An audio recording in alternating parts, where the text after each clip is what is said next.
सीमा हैदर को तिहाड़ जेल में सड़ाना चाहता है पाकिस्तान। 3 वजह सुनकर आप भी कहेंगे बात पक्की है। इधर सीमा को एटीएस ने उठाया, उधर आईएसआई ने भेजी पीएम शहबाज को अपनी रिपोर्ट। लिखी कई चौंकाने वाली बात। जब नोएडा ऑफिस में हो रही थी सीमा से पूछताछ, उधर पाकिस्तान के पीएमओ में चल रही थी बड़ी प्लानिंग।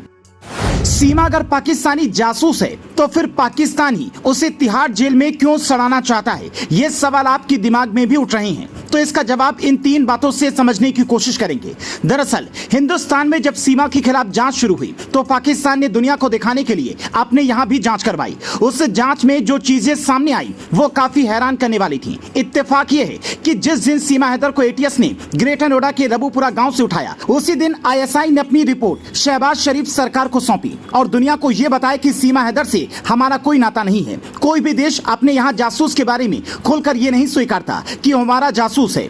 तो अगर सीमा जासूस है तो भी पाकिस्तान इस बात को नहीं मानेगा। अब हम उन 3 वजहों पर आते हैं जो बताते हैं कि पाकिस्तान खुद सीमा को तिहाड़ जेल में सड़ाना चाहता है। पहली वजह, सीमा को हर जांच एजेंसी एक एजेंट के रूप में देख रही है और ऐसे जासूस का कोई मतलब नहीं होता जो पकड़ा जाए। इसीलिए अगर सीमा जासूस है भी तो भी पाकिस्तान उसे वापस बुलाने की बजाय चाहेगा कि वो यहीं की जेल में सड़े, जैसा पाकिस्तान जासूसी की शक में कई लोगों के साथ करता भी है। दूसरी वजह, पाकिस्तान सीमा को जासूस नहीं मानता, पर जैसे ही सीमा के खिलाफ जांच शुरू होती है, शहबाज शरीफ सरकार ये चिट्ठी लिखती है कि हमें इसे कॉन्सुलर एक्सेस देने की अनुमति दी जाए, जिसका मतलब ये हुआ कि पाकिस्तानी वकील हिंदुस्तान की कोर्ट में सीमा के पक्ष में दलील देगा। अब आप सोचेंगे पाकिस्तान तो मानवता का हितैषी निकला, पर यह सच नहीं है, बल्कि वो हिंदुस्तान को यह बताना चाहता है कि जैसे कुलभूषण जाधव को तुम अपना नागरिक मानते हो, वैसे ही मैं सीमा को अपना नागरिक मानता हूं। पर पाकिस्तान ये भूल रहा है कि सीमा के साथ हिंदुस्तान ने हमेशा अच्छा बर्ताव किया। तीसरी वजह,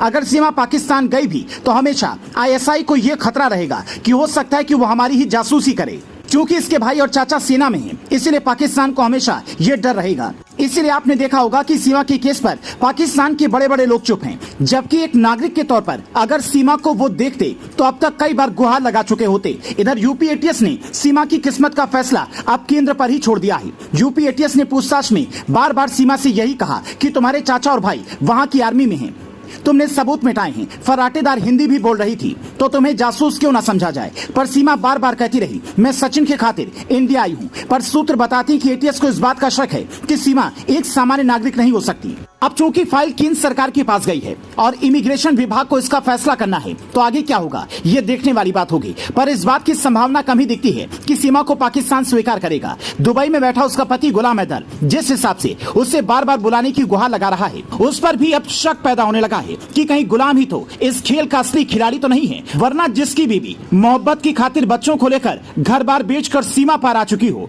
वो भला बार बार उसे क्यों बुलाना चाहेगा? चूँकि सीमा की गिरफ्तारी ग्रेटर नोएडा से हुई है और जासूसी का शक अगर पुख्ता होता है तो फिर दिल्ली की तिहाड़ जेल से सुरक्षित कोई और जेल उसके लिए नहीं हो सकती, क्योंकि ऐसी स्थिति में कई तरह के खतरे भी होते हैं। और इस बात का फैसला लेना अभी बाकी है कि सीमा कोई मोहरा बनकर आई है या फिर उसकी लव स्टोरी सच्ची है। क्या आपको भी लगता है कि सीमा को पाकिस्तान नहीं स्वीकारना चाहेगा? क्योंकि खुद सीमा भी कह चुकी है कि मैं वहाँ पर सुरक्षित नहीं हूँ और न ही वहाँ जाना चाहूंगी।